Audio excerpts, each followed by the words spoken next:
Thomas not going to practice. Albert is not going to practice. Littleton is not going to practice. They're going to maybe do some walkthrough, but they're not practicing.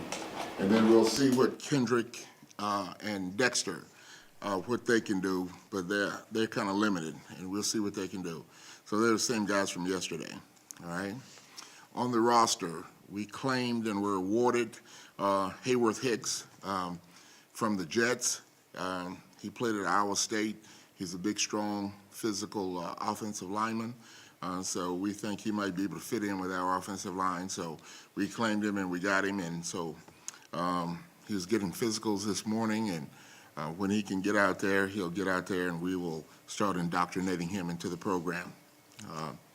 Also on the practice squad, a couple things happened there. We released Samansky, who was the kicker that we had in, and we added Quan Sturtevant, linebacker, who was most recently with Arizona.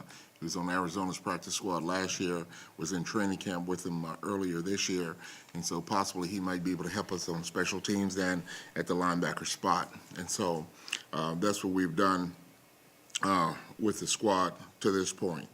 And so we're going to continue to work on Carolina and try to get ready to put another effort out there like we did last week and make the play that we need to make to win the game. And so that's been the focus, and that's what we're going to try to get done. Romeo, to clarify, Sturtevant right now is on the practice squad? Correct. Do you anticipate maybe activating him in time for the game? I'm not exactly sure. We have to see how he picks things up and how we think he might help us. Can you evaluate the job Lil just done since he came in? When you say since he's came, Since he was moved to center. I think he's done a nice job since he's been moved to center, because he really hadn't played center in the games before, and he came in and moved in there, and he has got good command. He makes the calls, protection calls, and he's done a nice job, since he went in there. In your time in the NFL as a defensive coordinator, head coach, you've seen a lot of different kind of quarterbacks come through the league, and guys that are statues and the guys that run, and all the way back to Bobby Douglas, which I think was before your time, and but Randall Cunningham and so forth. Where does Cam Newton fit in this? 'Cause he seems like that he's more than just a running quarterback. Well, he is. He can throw. He's got a good arm, and he can deliver the ball. And the thing, he has that extra dimension that he can run, and he's a good runner. I mean, he doesn't run to run. He runs when he has to or when he thinks he sees an opening and he can take advantage of it. But basically, he would like to stay in the pocket and throw the ball. And because he has those skills as a runner, they're able to use some of the read option things with him, and they do a little bit of that to make it more complicated for the defense. Because it's you have no idea from play to play what he may end up doing. Does that force the defense to be even more disciplined than normal? Sure. I mean, you got to have every gap taken care of, and you have to have someone assigned to the quarterback on every play. Last week, you faced a quarterback that you really couldn't throw anything at him that he hadn't seen probably 100 times before. Now, this guy's just in his second year. Are there things you can do defensively that confuse him? Well, yeah, you can give him some different looks and make him have to make some post-snap decisions, and that's huge. Being able to make a quarterback make post-snap decisions. Sometimes pre-snap, they can look out and say, okay, this is what the coverage is going to be. But if you can move some guys around and make him have to make decisions after the ball has been snapped, then sometimes those young guys will make a mistake.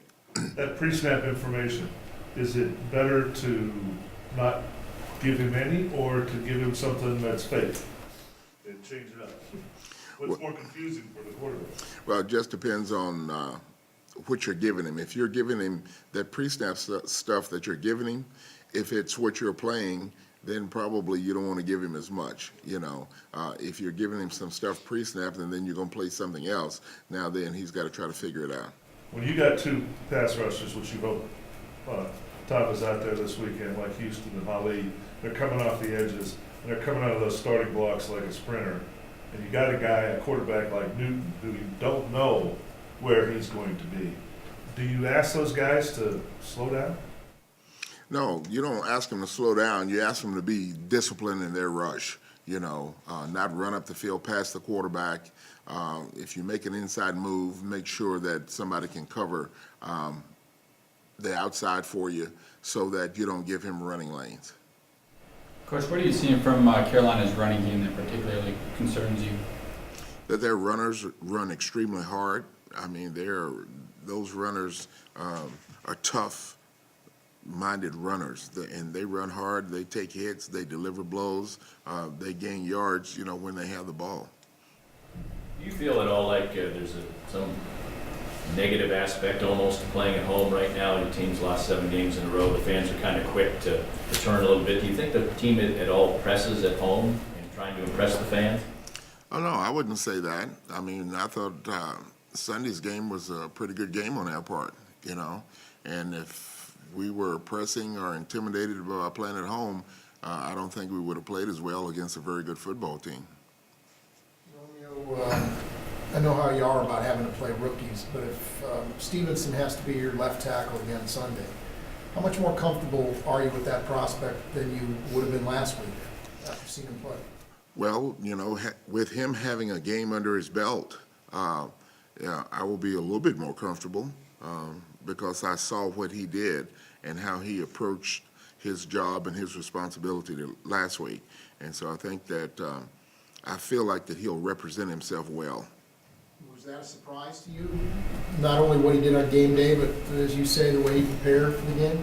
Yeah, a little bit, because rookies in the first game, they get a little anxious and sometimes they overset or underset, and many times they end up giving up plays.